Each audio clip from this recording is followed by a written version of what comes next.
Ukrainian MiG-29 fighter jet has struck a Russian position where drone operators of the Russian army were stationed in the southern direction of the front line.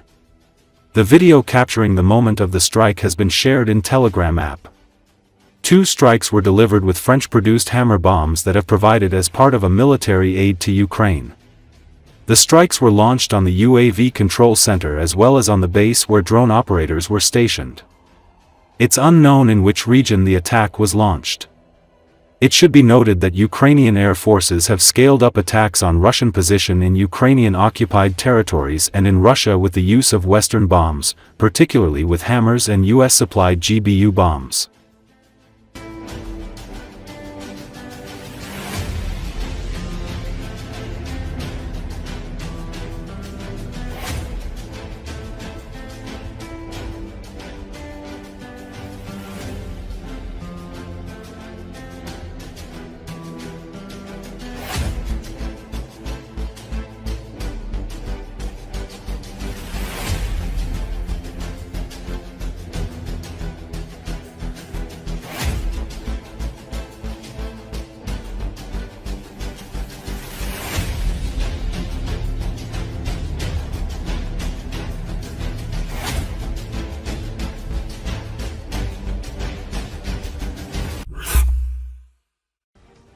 The US president made it clear that Putin is playing with fire by refusing to agree to a ceasefire and sit down at the negotiating table with Ukraine. The head of the White House is also disappointed by Putin's indifference to restoring the former relations between the countries after the agreement with Ukraine was concluded, Politico reports. One of the US presidential administration officials made it clear that Putin is simply burning the golden bridge that Trump laid to him.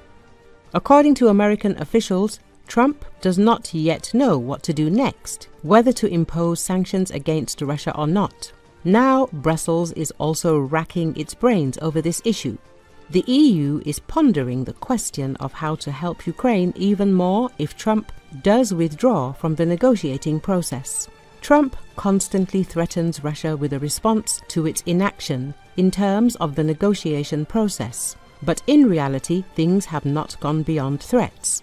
During the US president's conversation with European leaders, the head of the White House again tried to justify Putin for his unwillingness to participate in peace negotiations.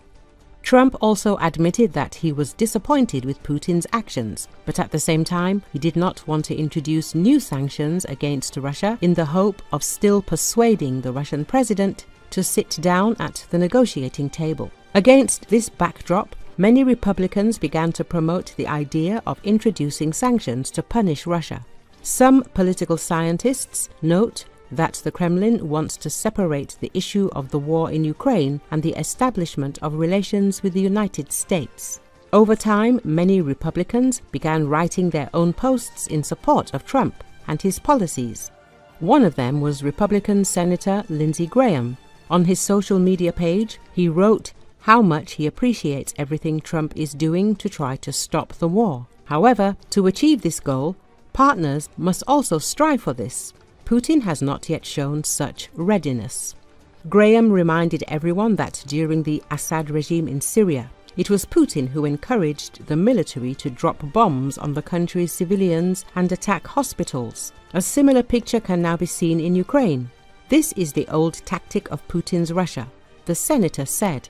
Escalation for the sake of de-escalation, as well as stalling for time in the hope that other countries will lose all interest in the conflict. However, these days the situation itself has changed and Putin's scenario will no longer work. After this, Graham addressed the Russians. The senator said that Putin was leading the Russian Federation into the abyss. Over the 3 years of war, many Russian servicemen were killed and wounded. Russia, more than ever, is very isolated from the outside world. This situation does not make Russia a great country, but on the contrary, a pariah state. However, Russians can achieve more if they want. The Kremlin's recent attacks on Ukraine once again prove that Putin is not interested in peace and is a bloodthirsty tyrant. Other Republicans also supported Trump.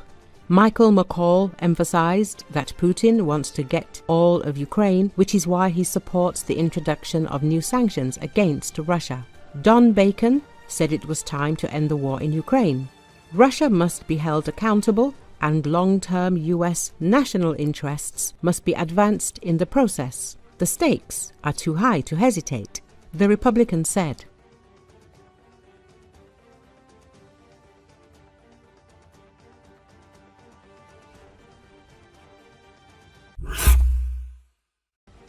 The liberation of the occupied territories of Ukraine must begin with Crimea. This was stated in an interview with Fabrika Novosti by military expert, pilot instructor and retired colonel of the Ukrainian Armed Forces, Roman Svitan. Of course, we need to start liberating the occupied territory from Crimea, which is itself an operational cauldron squeezed between two seas with one entrance and exit. That is a bridge. I don't consider the northern exit. It is under our control with weapons. The Kerch Bridge is 300 kilometers away. The destruction of the Kerch Bridge transfers the entire military garrison of Crimea to a military operational cauldron. They can't go anywhere, the expert emphasized. He recalled that the defense forces have modern unmanned boats at their disposal, which the Russians are afraid of. According to the expert, they can be used together with drones and other weapons. The expert is confident that if hundreds of UAVs were regularly launched at the relevant facilities in Crimea, most Russian citizens, the so-called illegal tourists, would leave the occupied peninsula. They'll return beyond the Urals, said the colonel. Svitan is confident that about 200 military facilities that the Russian Federation has located in Crimea can be destroyed with the help of drones within a few months. At the same time, the Ukrainian armed forces have a number of missiles that can also reach the autonomous Republic of Crimea. At the same time, the military analyst emphasized that a military operation cannot be launched without a full aviation component.